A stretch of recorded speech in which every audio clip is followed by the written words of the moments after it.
Ralph should be here any minute. We were supposed to start about an hour ago. I'm excited because he's a really funny old guy. I thought he'd be really good for the podcast. Great. That sounds good. And what's the deal with this chicken? I thought you brought that in. I don't know whose chicken that is. Hey, Ralph, I'm glad you made it. I've been looking for my chicken. Okay, how'd that chicken get here? Who brought the chicken? Hey, Ralph, how's it going? Do I talk into this? Yeah, if you could sit this way. Okay. Is that your chicken? Yeah, this is my chicken. I've been looking everywhere for this. I went to 2 banks, a dentist. I couldn't find this place. What's the story with the chicken? Well, my wife left it to me when she died. I'm sorry to hear that she died. She ain't dead. So she is not dead. She just left it to him. Oh, I thought you said your wife left it to you when she died. Oh, yeah. Okay. So is your wife living or is she dead? She died. Okay. And so she left the chicken to you? Was it your wife's chicken? Okay. Oh. Yeah. Okay. Yeah. So is the chicken now like a pet? It ain't real. A lot of people think this thing's real, but it's made out of some type of plastic. It's the damnedest thing. It just appears. Is it like an emotional support chicken? No, it stresses me out keeping up with this chicken. I've had to go. I don't live nowhere near here. I had to drive 2 hours out the way to find this chicken.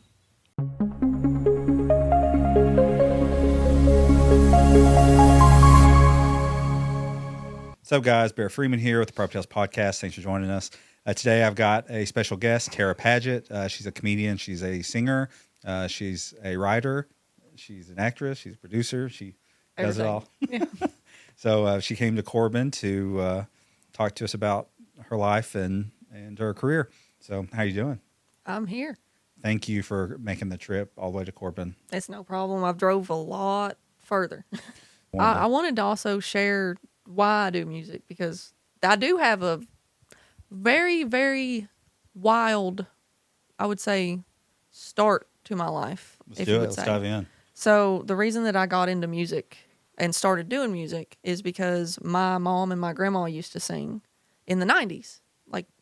Their whole lives, but in the 90s they were really taking off. It was a mother-daughter duo around the time of the Judds. Wow. And my mom and my grandma were actually shot by a crazed fan. What? Oh, my gosh.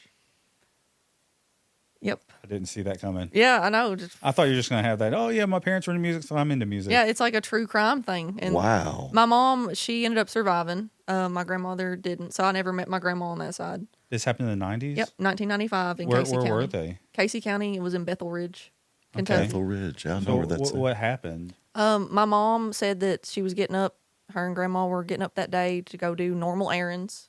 They were actually planning on going to, I think it was, is it Vanderbilt House or the Ashland House? Something Biltmore. Biltmore, I think, over in North Carolina. Mm-hmm. Biltmore They were State. going to be going there that weekend. So, they had this, very optimistic outlook on the week. And my grandma was going to, a little routine checkup, doctor appointment. My mom heard a knock at the door. So, she goes and answers the door, pulls open, the main door, and everybody's got the screen door. And this is at their house? Yep, at their home. And there was a guy that she'd known. He was from around the area. You'd see him at the gas station, and he dated one of our third cousins. And he was there, and Mom thought he was wanting to go hunting because they owned a lot of property. And he had a 20-gauge shotgun. So she didn't think nothing of it. And she said, "May I help you?" And he said, "Nothing." Just stood there with a gun, staring at her. So she's like, What in the world? yeah, she's like, a little nervous. So she's like, "May I help you?" Again, thought maybe, and he just levels it at her. Wow. Through the screen door. And my mom says, "You're scaring me." And he said, "You're about to be real scared." Pulls the trigger. Mom said she knew right whenever she was trying to turn away, because she was like, I don't know, how do you do an interaction like that? Nobody expects to have a gun pointed at them at their back door. And whenever she turned away, he did fire the gun at 4-foot range, and it took her. It was the left side, so it was like her breast and her arm tissue gone. And my mom's tiny, like I'm pretty big compared to her. Wow. She's 5'1", like 90 pounds, tiny little woman. She got thrown back from the blast. She survived. Like I said, thank the Lord, I wouldn't be here. But my grandmother heard it because, you hear a gun go off in your back door, you're gonna go investigate what was that noise. And so when she run down there,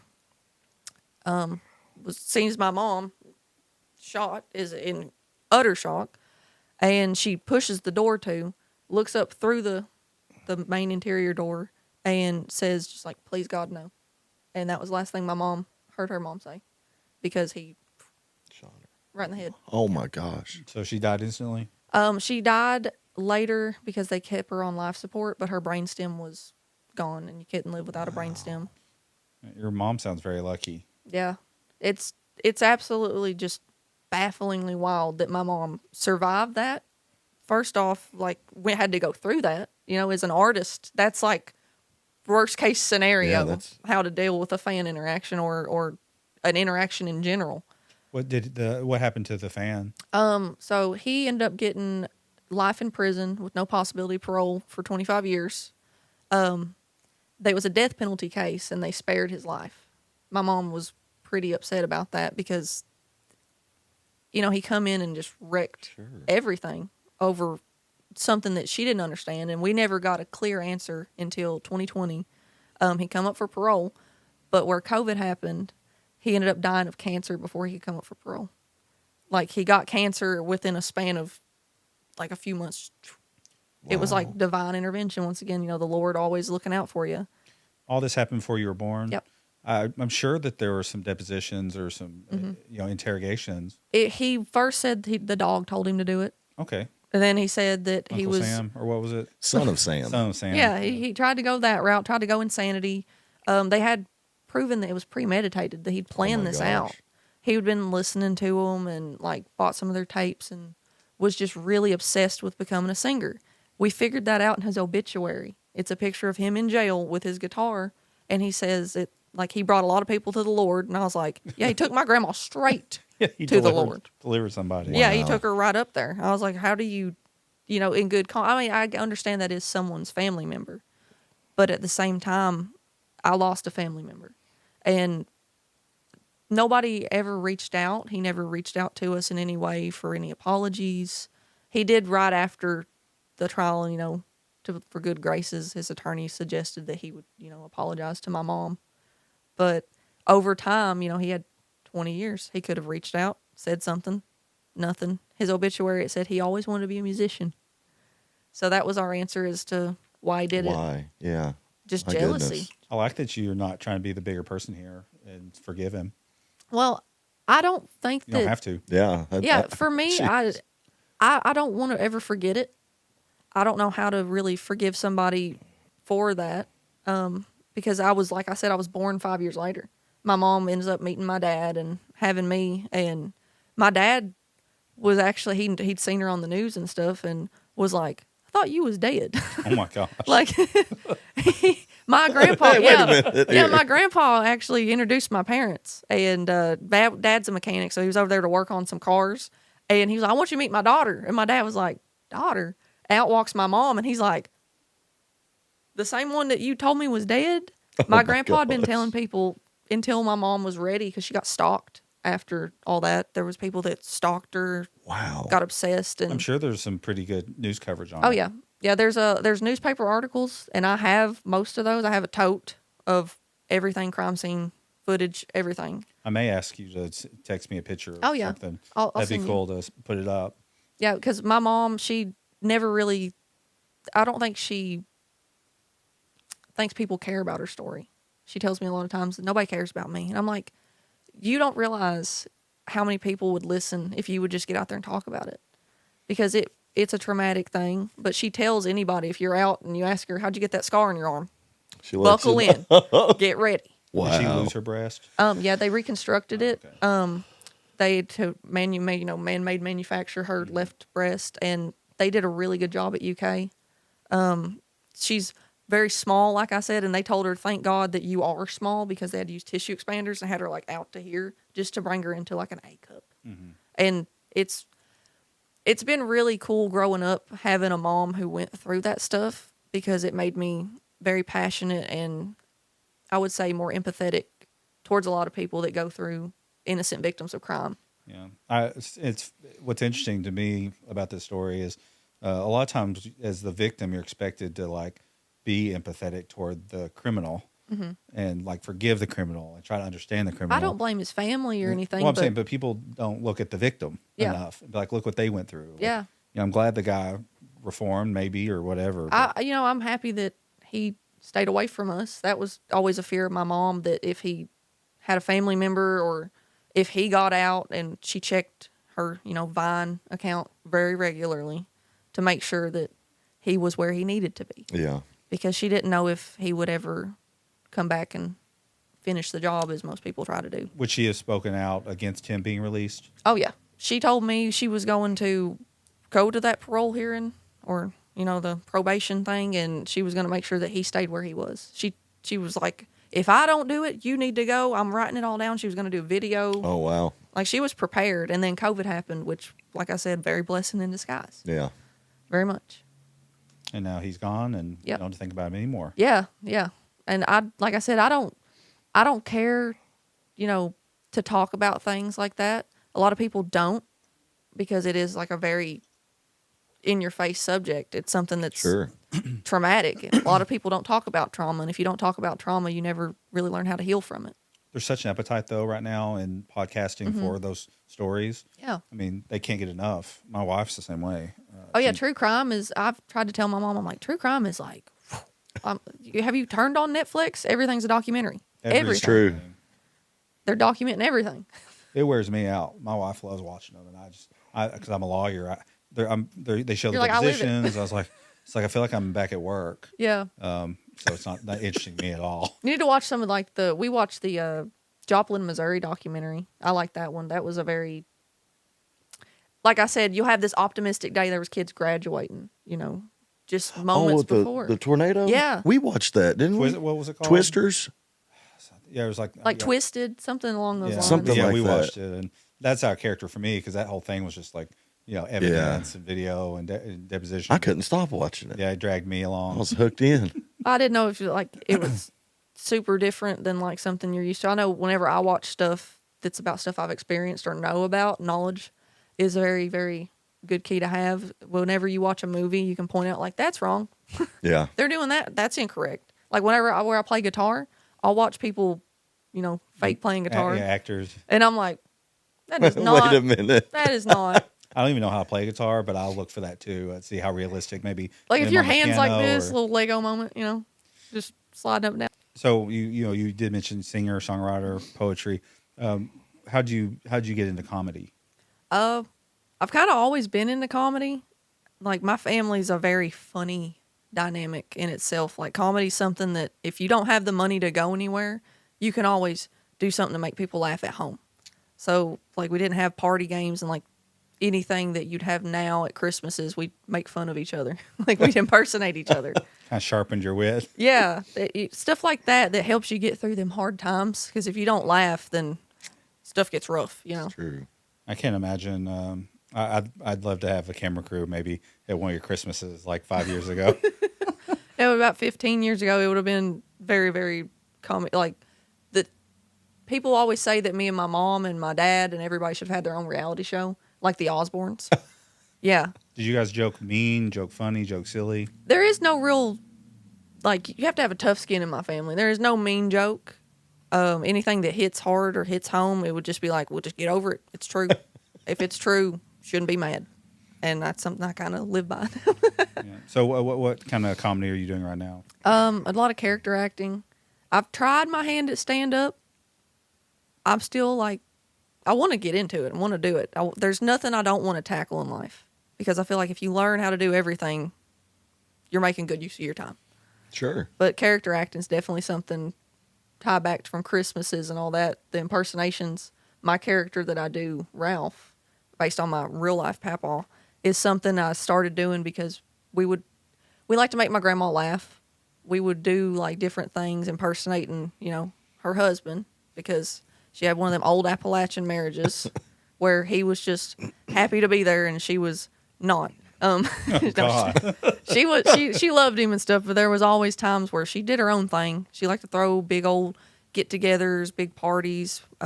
I grew up doing haunted houses too. Oh, nice. What's that mean? My family had their own haunted house, Wow. like just for the family. We do a haunted forest.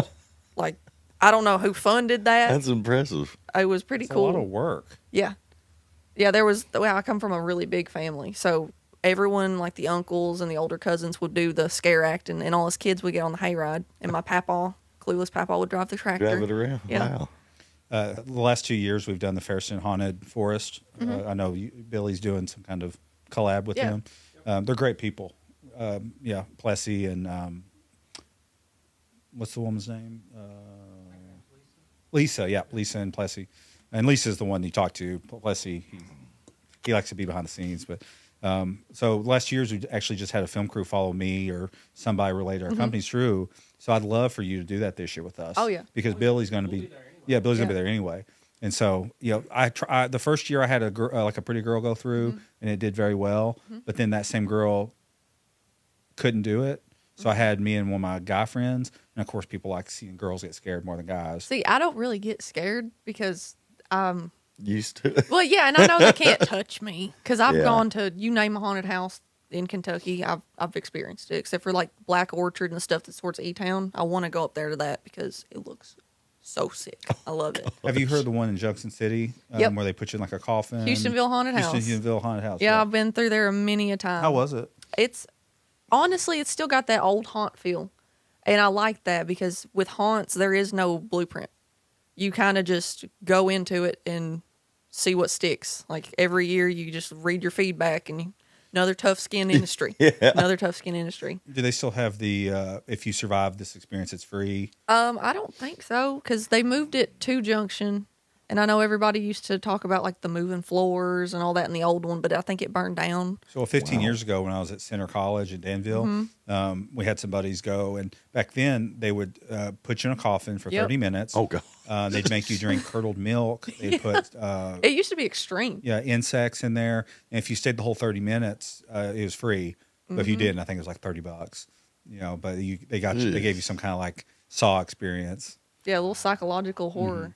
See, And that's kind of popular right now. Oh, it was back then. I don't know if it's popular anymore. A lot of those haunts got sued because of it. yeah, which I feel like if you know what you're getting into, it's kind of in there. It's kind of like, what do you think it was going to be like? Cuddly bunnies in the casket with you? Or? Yeah, that's a little extreme.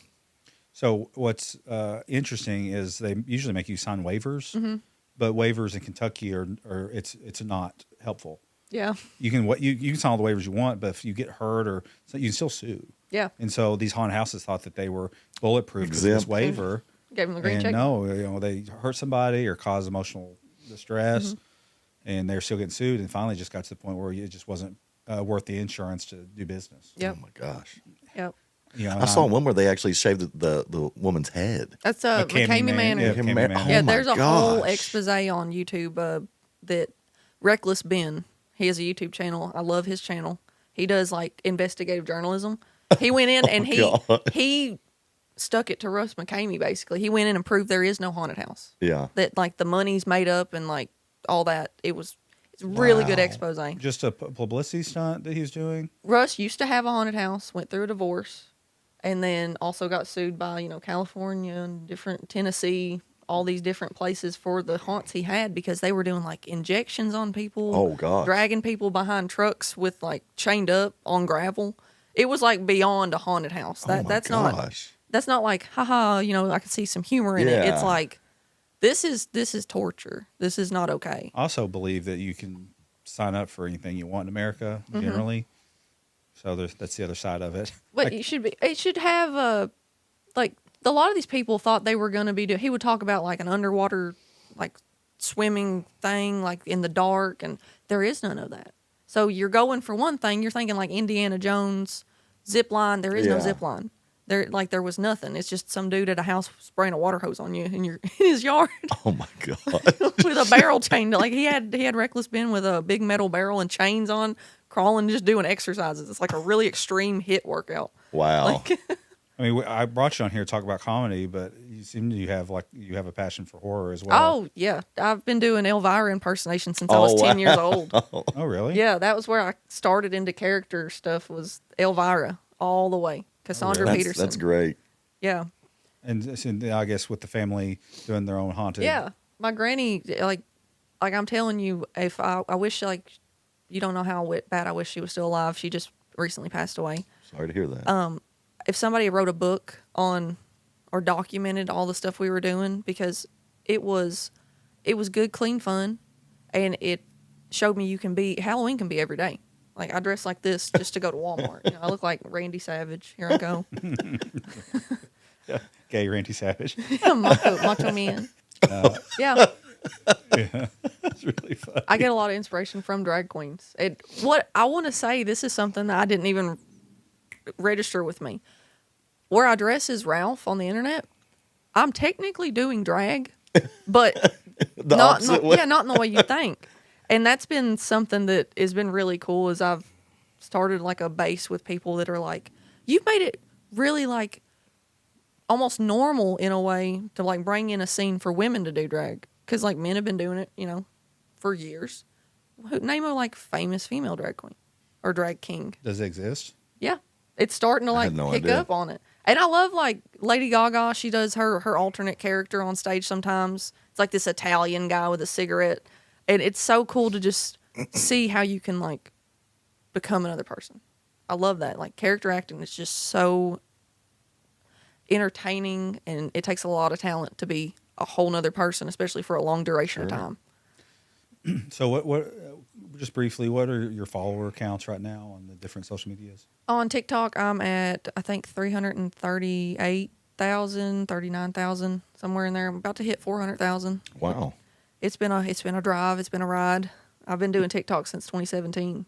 So Yeah, your Facebook's at 55. yeah, somewhere in there.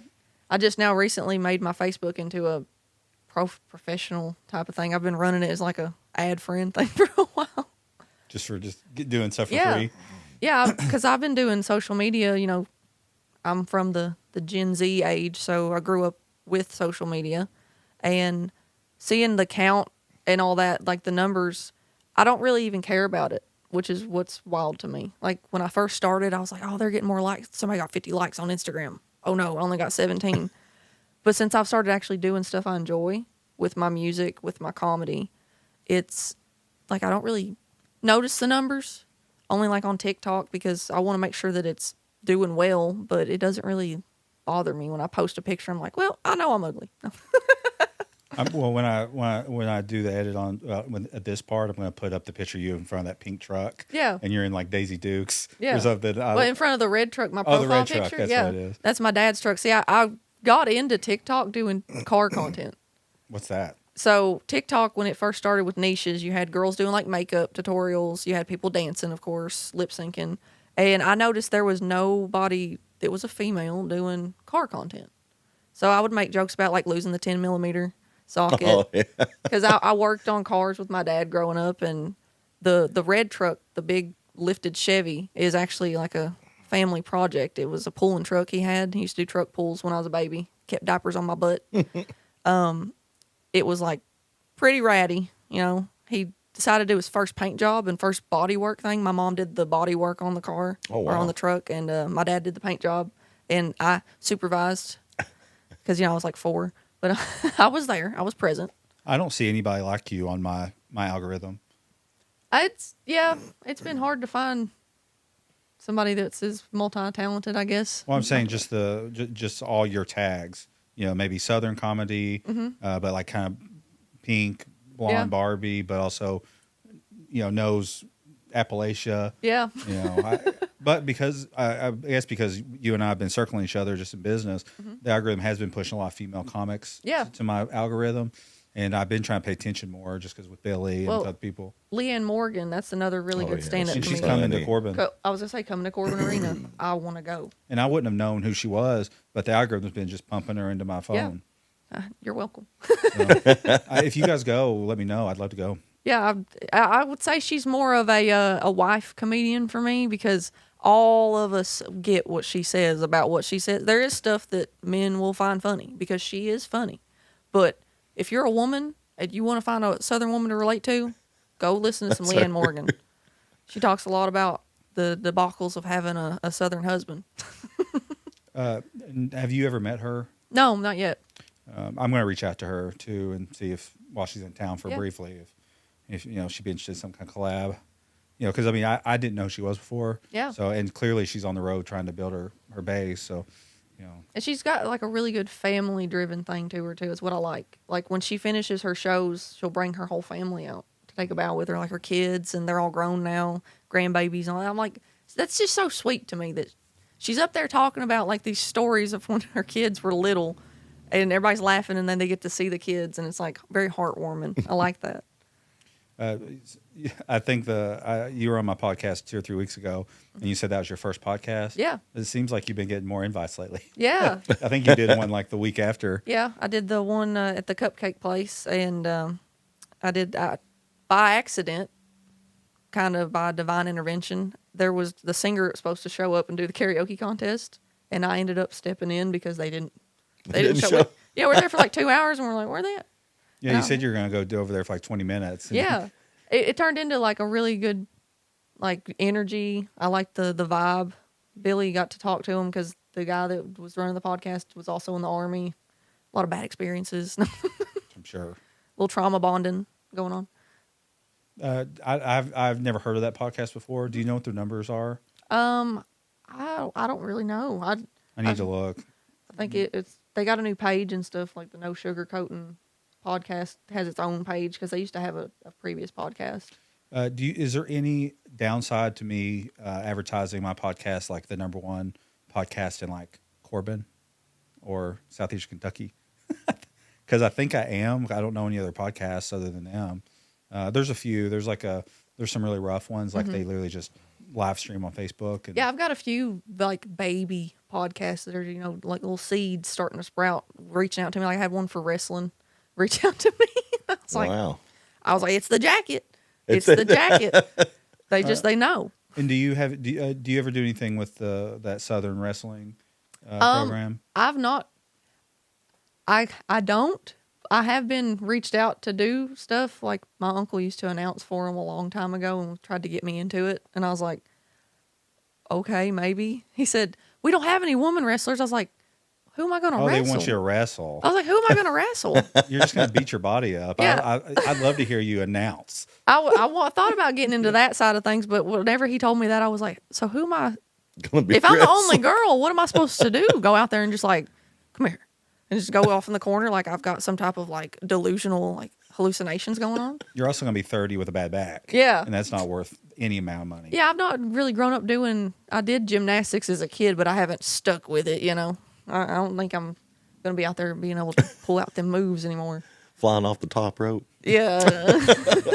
And the level that wrestling has reached now with the athleticism and it's unbelievable. acrobatics.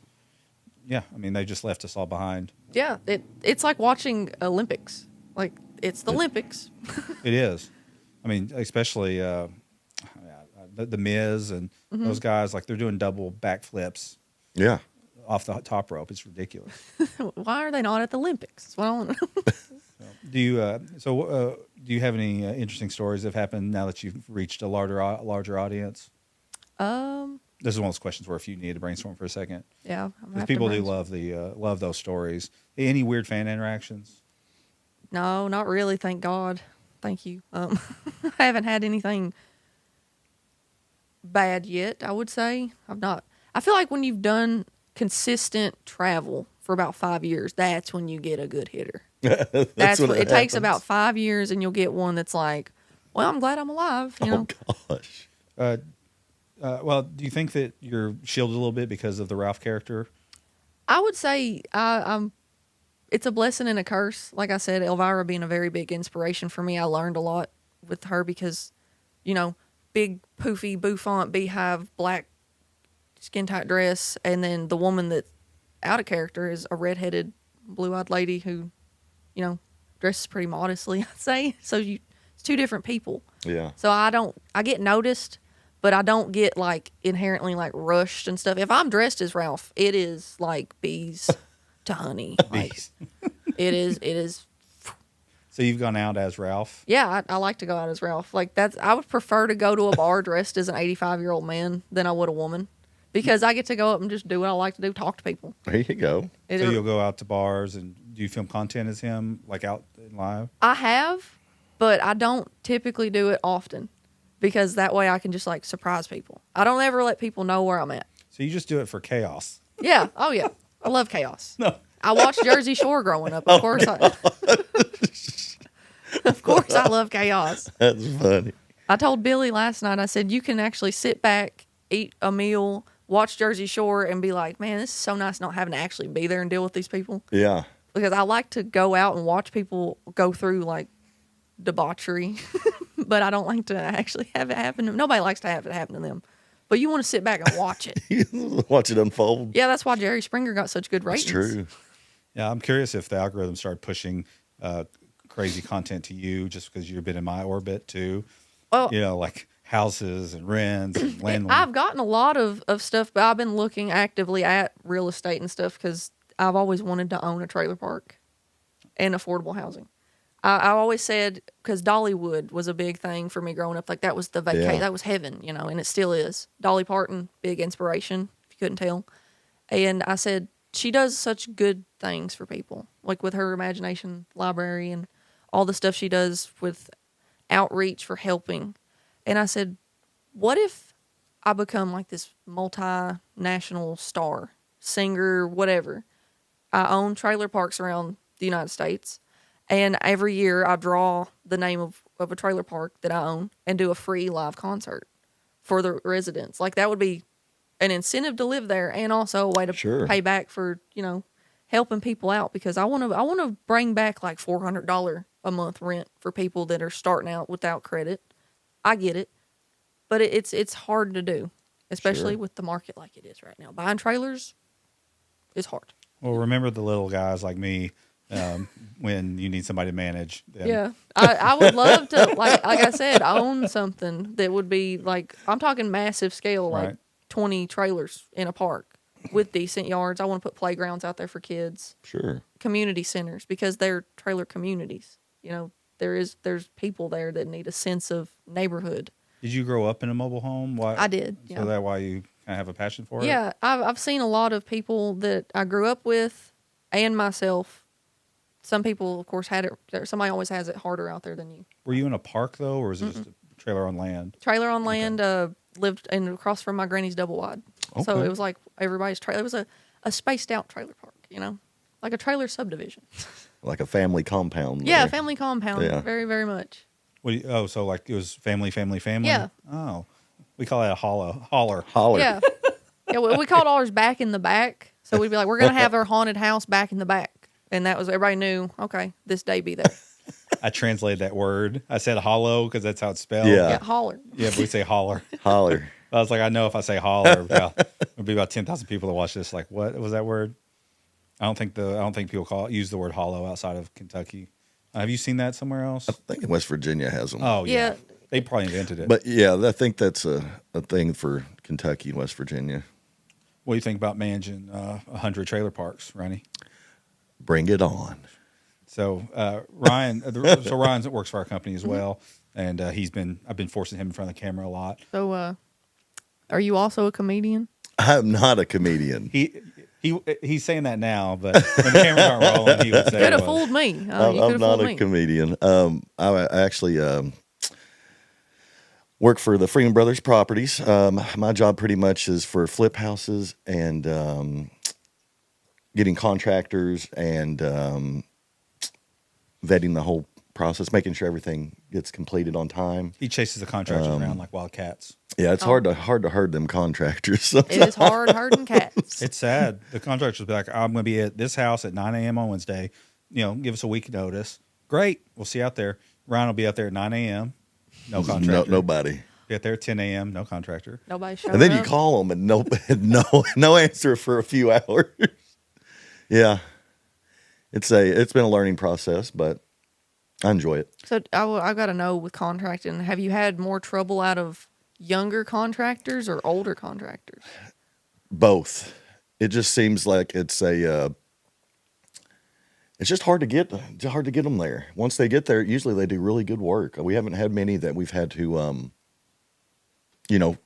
not use anymore because of the quality of work. It's just getting it done. And the younger contractors, they like to get so busy and have different jobs, so they may do a couple days here and then leave and go do another job. And you gotta make stick to a timeline, but yeah, all age groups. So have you had to learn a lot to get to the level you are? I wouldn't say I've had to like learn so much of the stuff I picked up on, like stuff that I would see with cuts, millennial pause. I knew not to do that. Volume levels, different things that I'm already a perfectionist. Tie back from my music, I won't go out there and sing a song unless I know I can sing it or I'm confident that I can sing it. So whenever I do pictures, everything, I make sure everything's perfect. I'm very big on when we film something, if I don't feel right, if it didn't look right, we can always film again. Yeah. Thank God we don't have to run, streams of film anymore. And that it would get expensive if I was in charge of all that. Also, just doing things live is never going to be my strong suit.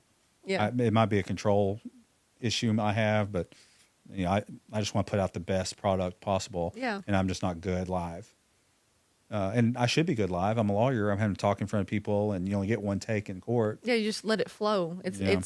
I feel like whenever you are putting your heart into something, it's like your baby. You want to make sure it is where it needs to be. And that's like with filming and stuff. When I do live streams, they're always going to have like a little dead time and stuff because you can't just, I'm not a rapper. Yeah. Okay. I can rap, but I don't, it doesn't just flow out like it should sometimes. And each one of those different skills is a muscle you have to work at really hard. Yeah. So that's why, I try to stick in my lane. Yeah. And I think that you're trying to do the same thing. You're trying to stick to your strengths, because even your strengths need to be worked on all the time too. Yeah. If you give up working on stuff and learning, then you're just going to be stagnant. I hope you like where you're at because it's going to go downhill from there. Do you actually write in a notebook? Yeah. I actually take notebooks with me. Like when I was backstage at the Colt Ford show, I was sitting there, I had notebook paper, and I didn't have anything to write, so I just sit and doodled. Like, I'll do that sometimes. I'll just sketch out stuff. Like, I draw everybody that's on stage or, like, with us. I'll turn them into, like, a little animal or something. I made our photographer guy, Rocco, I made him into a squirrel.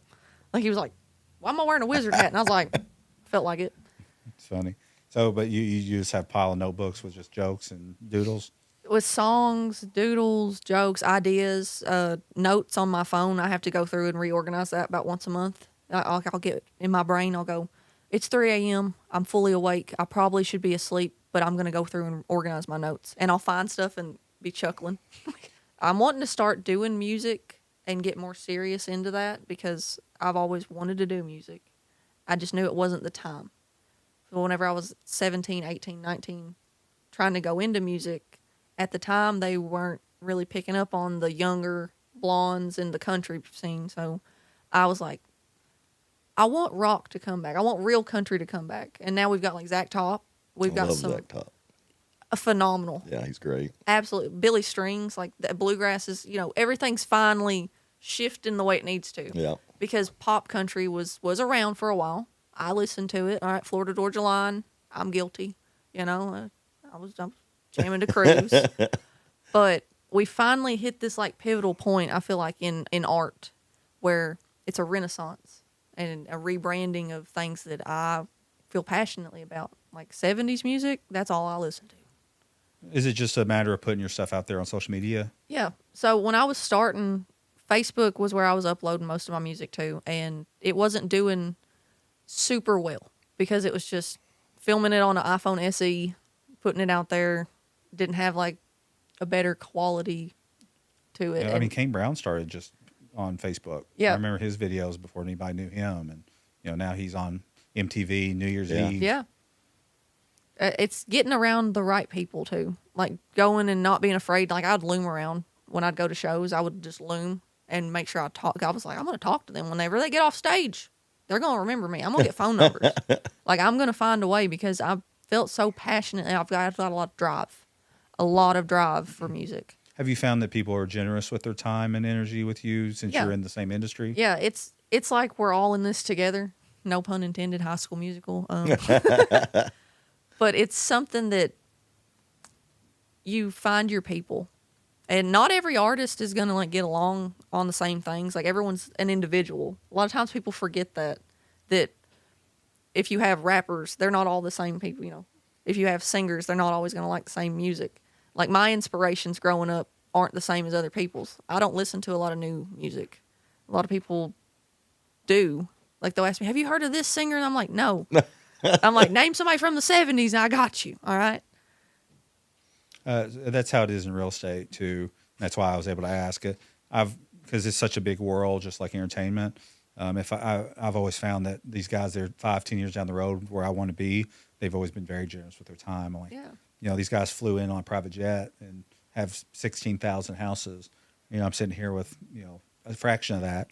And but I walk up to them, introduce myself, and I've had guys like pull out a napkin and start writing, like, "Here's what you need to do." Give it advice and help because you're somebody who, in a way, it's like it feels very fulfilling because I've met people that are smaller than me now, and it's been like a perspective thing because I'm like, you're 3 years down the road from where they are. Yeah, and I want to help them. I want to see them do great things, and I'm very honest with people too. I'll have people reach out and be like, "Will you help me get this video out there?" And if it's like pictures of you just like posed up with a song in the background, I'm like, "Do you do anything creative beyond this? Like, you got any talents?" I help people find talents a lot.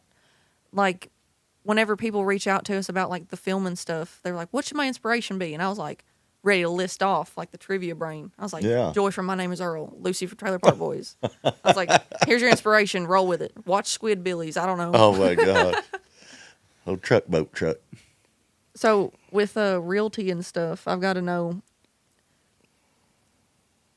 what is like, why did you get into like realty? Like what was your dream there? Our dads were business partners for 35 years. Okay. And they were buying apartments and houses, and we're just the next generation. Yeah. Something you both our dads retired and living in Florida. So you're like this, I want this life. Yep, just growing it. Yeah. Also, real estate and banking are the two most common ways to build wealth. Mm-hmm. So I'm wanting to be independently wealthy, not have to worry about bills no more. Yeah. We ain't got to worry about bills. Like Forrest Gump. One less thing. We don't have to worry about money no more. I said good, one less thing. That's the goal I want. That's something as an artist, everyone sees me. I look great right now, but like most of the time I look homeless. Yeah. Well, I can't sing, dance. I'm not funny, so I have to stick with real estate. You got good charisma though. And don't sell yourself charisma is the short, first Barrett. thing to being funny. I think that my biggest currency is credibility. Yeah. I've got the education and I speak well. Mm-hmm. And so when I do approach somebody, they do feel like they're dealing with someone serious. It's not time wasting. And I feel like you bring that to the table as well. You and Billy Bo. I feel like, you're going for it. You're in the trenches. You're doing it. You're not somebody that's just wasting someone else's time. So I'm sure you are getting a lot of good, I don't want to say luck, but I'm sure people do feel like they're not wasting their time when they're pouring energy into you. I heard something fall out there. Luck is a lot of it. People don't realize that, but I would say that it's like this strong feeling you get, like an intuition. You're like, it's going to be a good day. Something good's going to happen. Like, when you have a bad feeling that something bad's going to happen. Kind of have to put yourself in the position. Yeah, if you get in lucky. the mindset, it's a weird thing, and I wholeheartedly believe that your brain is a very powerful tool that we don't utilize enough of. Like, you can focus and get yourself where you need to go. Like, if you force yourself to get up and go to work in the morning, you can force yourself to write a song. I do that sometimes. Do you keep yourself to some kind of schedule weekly? I'm going to do this many posts or this many skits. I should, and I'm going to start doing that because beforehand I was doing stuff that I would get these inspirations. Like, especially if I'm in a good mood, I'll get these just solid ideas. Like the Ralph character, I'd went through a lot of like really tough times in those few months. Like I'd had a lot of personal stuff going on, and I was just sulking. And I was just not going nowhere. I wasn't doing nothing. And Billy looked at me and he said, you need to take that energy that you have in there to just lay there with your eyes open and put it into something else. And I was like, I don't know what I'm going to do. And he said, well, think on some ideas. So start writing. You'd be amazed why if you just put a pen in your hand and just write down words. I'm telling you, just write down random stuff. You'll start to form a pattern. Your brain starts to just that muscle memory kicks in and it starts to come out the way it needs to. And next thing you know, I've got 9 million views on that video on TikTok. Wow. And I've got like 7 million on Instagram. And I created a character that many people identify with and love. And it's been really sweet to see that because my family's just a little family from Lincoln County, Kentucky. Sure. And now everybody knows that side because my mom's side isn't even that the funny side. Like my mom's side is the musician side. Yeah. I have a very strict schedule. I'm good with that side. I can't sit down and write a joke, but I can say I'm going to post 20 times this week. See, and then I do it. I need that diligence. And whenever you're creative, you're very lackadaisical with how you treat things because if you force things, a lot of times they won't be good. But if you get in the mindset, you force yourself to do one thing, then you can usually learn the second time around. It flows, pick apart ideas. It's just a tough ask what I do to myself, like for most people, because anybody can post 20 times this week, but can you do it for 6 months? Yeah. Straight? And so that's my strength. Yeah. I can't make anyone laugh, but I can post 20 times a week for 6 months or 6 years or whatever the commitment is. So very compartmentalized. Just because I've got some companies. I'm good with creating structure. Yeah. I'm working within structure, but that's why people like you are really fascinating to me because you're able to work completely outside of structure and still get to the goal. I need the structure to get to the goal. I have a little bit of structure and organization, I would say, and that come from my parents. Like my mom, she's smart. I don't know why she's so. I told her like you should have been a lawyer. I'm like just able to remember things and keep things in her mind that I don't know. I do it sometimes now, and I think I've matured into it. I think it's a maturity thing. I don't know if that's it or not. But I worked in a tax office for like 2 years. I didn't do taxes. All right, nobody get scared. Nobody get worried. I was the secretary, like bookkeeping. Like I did all the files. It's just minuscule tasks, but they're very important. Like I would get my prepared stuff ready for on the desk, call people. Sure. My experience with creative type people is always bad because of the lack of structure. Like we'll plan something a week from now, and they get worse. They don't show up at all. Yeah. At best, they're an hour late, and we're all sitting on our hands. All the lights are set up, the cameras are rolling. We don't have any talent. Well, I feel like if you want to get somewhere, especially in the entertainment business, you have to have some type of intelligence to you about things. And that was what I was going to say about you is that we've done several projects now. Yeah. And you've been timely. You've been you showed up ready to kick ass, and it's been really nice. Yeah. If you want to get anywhere, you're going to have to do things. Like sometimes you don't want to do things. Sometimes you don't want to get up out of bed. You're going to have to do that because nobody else is going to do it for you. So you're going to Gatlinburg next weekend or this weekend? Yeah. Well, like 5 days to watch Billy and Andrew. Yeah. What do you do when you go to those things specifically? So I've done a few shows with him on stage. Me and Billy did like a little couples comedy thing just to try it out and see what would come of it. He told me I need to be more mean on stage. And I was like, I just don't want to get, hit with something. In my experience, if you're bad singing, they're going to pull you off the stage. When I go and watch him, I'll sit down and I have my little notebook and I'll write down strong suits. I enjoy the show, but I also learn from it. So I'm actively engaging off stage and on stage. Like my brain's half and half with when I go see a performance. Even as a musician, it's like I'm enjoying a concert, but I'm also working because I'm like, oh yeah, I see what they're doing with that. I like the way that they brought their guitar player forward for this part. Like you pick up on little things. It's really weird. I'm always in work mode, but I'm enjoying my work. And you're networking really hard. Oh yeah, networking is 90% of this. If you have the talent and the diligence, now you have to be the person that goes up and grabs people and is like, hey, I want to know how you do that, but you got to find openers into it. Don't just walk up and grab artists. Please don't touch us. We don't. You don't like being grabbed by strangers? Yeah, we don't really like that. I don't think anybody likes that. Keep your hands to yourself. But being just warm, I would say a warm personality very comforting. Like if you think about like a old Appalachian grandma trying to give you some purse candy at Kroger, that's why I go into things as, you know, kind, considerate. I try to like listen to everybody's story, especially with meeting other artists. Like I said, inspiration comes from different places. If so, are you? What's the closest market to you for performing live? Well, I would say that like the bars. There's a lot of bars around where I'm from that book live music, but I haven't seen a lot of festivals and things that I would like to see. Like we used to have Pioneer Days in my hometown. We don't have that anymore. Mm-hmm. And it's hard to find places to go out and do stuff where money is, you know, really tight for people right now. People want to go out. They don't want to spend a lot, but they want to have a good time. And if there's not a lot of money to be made, they can't pay the artist to go. So one thing I've always done, and this is bad advice, but it's good advice at the same time, I worked for free a lot. Like most of why I am where I am is because I wasn't like, well, if I'm not getting paid, I'm not showing up. I didn't have that mentality. I had it's going to be somebody's eyes on me in the crowd. It's the payment will be there in meeting people. So, it's also any business ever. Yeah. You work for 2 years before you start making money. Yeah. On average. So a lot of people think that that's not how it is, but it really is. Because if you're passionate about something, you're not in it for the money. Yeah, you're paying for the travel, you're paying for the stay, or you're sleeping on a couch. Yeah, sleeping on a lot of air mattresses. Been there. Sometimes you get a hardwood floor and a blanket. It just depends on. Is that true? Have you slept on a hardwood floor and a blanket for a show? Yeah. Yeah. Do what you got to do. Yeah, that was. I wish they gave me a blanket that wasn't a pit bull blanket. Because that was. Yeah, I was like. I was told there was going to be a hotel, so I went up there like, oh my God, they got me a hotel, and they're like, no, this is my mom's attic.